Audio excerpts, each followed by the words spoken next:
Okay, let's get right into it. So today, these are the topics that I want to talk about the infamous last game of R7 versus 100 and why they lost. And I am very tempted to say that after watching this game, that 100 Thieves doesn't know how to play the map at all. While that is most likely an exaggeration, I don't think it's too far from the truth, given what I have seen. Now, they could play better in the future and I might have to retract my statement. But however, as of now, I think that statement cannot be refuted, especially after what I'm going to share in this video. So, first thing that I want to cover is this concept of good death. Good deaths are only good, quote unquote, because you not only do you gain an advantage on the side that you die, but you also gain an advantage on the opposite side. Both these things need to happen for it to be good death. If it doesn't, it's just a win on the other side for the enemy team that got the kill. Now, why does this matter?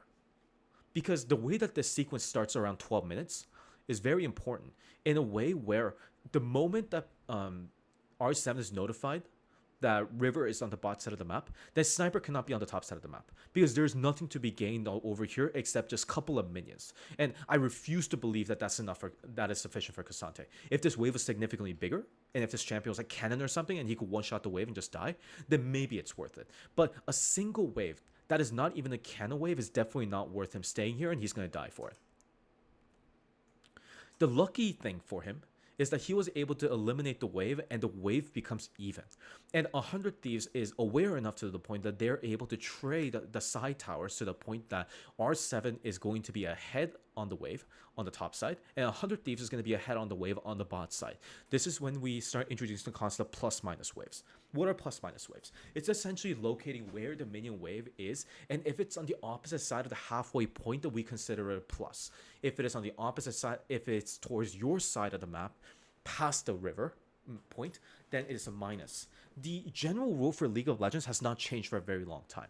It takes usually one wave, unless the wave is really screwed, to make it take a minus wave into a neutral wave. It takes one additional wave to make it into a positive. It normally requires that, so that is like a time calculation that you could account for, and it's an essential concept to keep in mind, especially when you're deploying people on the side wave, because ideally you always want to create neutral or positive waves and avoid minus waves at all costs. But you can't often help that. So a lot of the circumstances is that usually by the time that you're able to create an advantage on one side, then you're essentially able to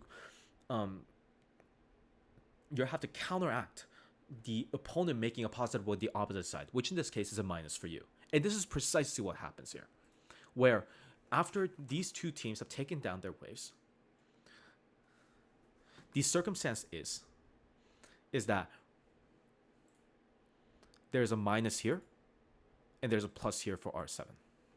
Now, let's see how they actually react to this and what is the right way to play around this. Now, ideally, with this composition, which I will most likely get a chance to expand on this a little bit later in the video, R7 is a composition that enjoys having plus waves rather than neutral waves. Plus waves are often used to force enemy teams to be at that specific spot while they don't have to be, and as a result, creating a man advantage and creating a play out of that. Now, so with that in mind, with both these players being approximately deployed at around the same time, the first error occurs. And it's this one right here. Quid does not need a recall here because the essentials for side wave priority and side wave management is mid priority. If you lose mid priority, then you often lose access to the river. You cannot detect when the mid lane is moving towards a side wave. And often the danger is, as a side laner, when you are trying to create from a neutral wave to a positive wave, so in this case for R7, when they're trying to go from this halfway point here into this side, and for 100 to go halfway point to this side, they often are in danger of getting flanked like that, right? Now, what circumvents all this? What makes sure that they don't get flanked? If they have mid control, right? If they have mid control, for example, if R7 has mid control, then they're able to move up to the top side, conquer this side of the map, and make it impassable for the opposite side to move towards a side wave without them knowing. And as a result, after they created a stalwart defense for them, then they could touch that side tower with their content. But all of a sudden, 100 Thieves loses first access to mid.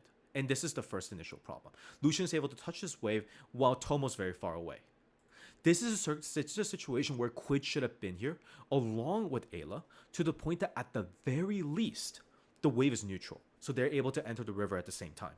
This does not happen, however. And Lucian is able to access the mid wave first, along with the Nami.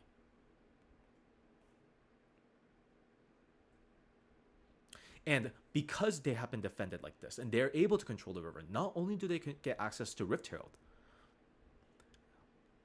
LeBlanc is able to get the top wave, right? And they identify this now. So 100 Thieves all of a sudden are like, okay, we lost control over the top side. What do? We have to get bot side, right? But this is when the good death scenario comes back into play. Why is it a good death here? Not only does he kill the top tower, or the bot tower, my bad. LeBlanc is able to get the top wave, creating a plus side for here, while Sniper has to spend one additional wave to create this neutral wave into a minus wave. So, in technicality, even when Renekton is actually dead, not only are they not behind, but they've actually gained the financial gold advantage and a map advantage through the side tower that is being taken down at the bot tower. So this is a good death. And on top of that, they get Herald. Right? And because Viego showed on the bot side of the map, and because Lucian has flash and Nami has flash, there's no fear whatsoever on the eyes of these guys to contest mid wave like this. So as a byproduct of that, they lose mid tower as well. All this because the mid laner was not able to catch the mid wave on time, and they created a discrepancy in the mid wave that should not have happened. But from this point on, it's still not a unwinnable situation. 100 Thieves actually gets their chance to counterattack back now, because realistically, from this point on, look at the side waves, right? This is somewhat of a neutral wave, a little bit towards the side, but it's so relatively on the halfway of the map. Sniper created a plus wave for himself, so this is a time where Cassante could roam mid, and Jinx is just returned from base, and on top of it all,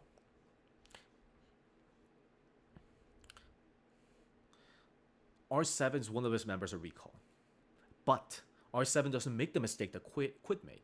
CEO stays.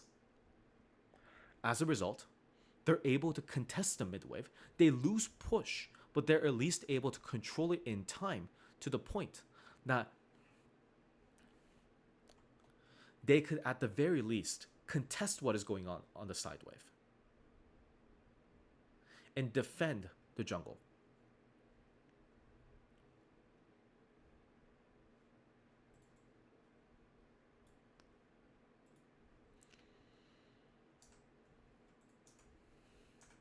At the same time, what does LeBlanc do?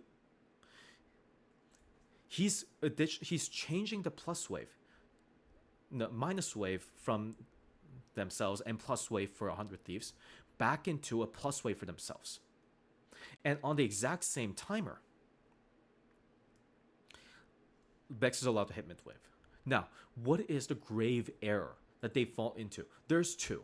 Right, this pink ward not being swept out is kind of a big issue. But the biggest issue here is that Ayla showed mid.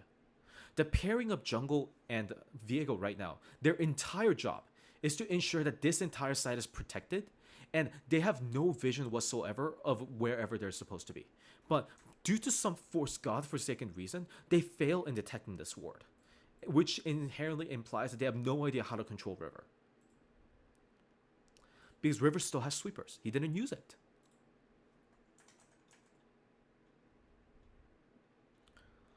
And instead, they're spending all their time flushing out the enemy jungle, when their priority right now is to defend Vex's life.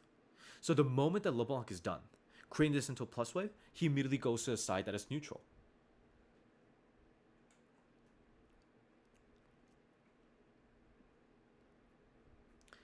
And Vex dies because of the jungle support's lack of knowledge in terms of how to control the waves and how to defend their side laners from getting pinched like this. Remember, especially on a side that where you don't have a side tower, you're most vulnerable to these type of flanks. And while Summit also got flanked, he created a good death. And on this side, they weren't able to the 100 weren't able to defend Quid, so as a result, he dies a third time, and all of a sudden, this is the worst case scenario. Dragon is coming up in 30 seconds, and they have a minus on the top side, which means that they're going to be one man down every single time come Dragon, and this is a circumstance where they just need to give it up. They can't do it because not only are they not going to get first entrance, if they lose and they forsake top tower, then this side is constantly going to be creating a negative lane state for 100 Thieves. But what do? In classic NA, they rush towards the objective. And since R7 is playing with these two pink wards, they jumped.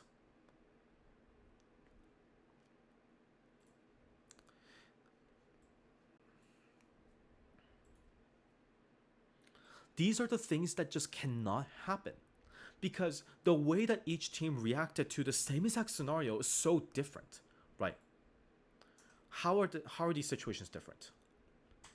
Sniper does not do a good death. He dies to this wave. When mid lane control needs to be acquired, after this trade, Vex leaves the wave and does not take responsibility. As a result, they lose mid control. While Summit himself, unlike Sniper, is able to get the bot tower and gets a good death. And when 100 Thieves' time is to come, is to counterattack, R7 does the complete opposite of what Quid does. And CEO and their entire roster stays after killing the mid tower and defends this one additional turn where 100 Thieves could take an offensive. And even during the time that they're doing this offensive, they're incapable of defending the mid, like the river, and taking advantage of their mid priority. And as a result, their side lane gets killed again. And in a circumstance where their top wave should have been at least at the minimum neutral, becomes a minus, and now all of a sudden they're faced with another minus wave and a neutral wave. And the final icing on the cake is them still agreeing, despite all this, with double minus side waves. This is a double minus side wave. To agree to take the objective fight. This is the perfect example of how to lose a League of Legends game.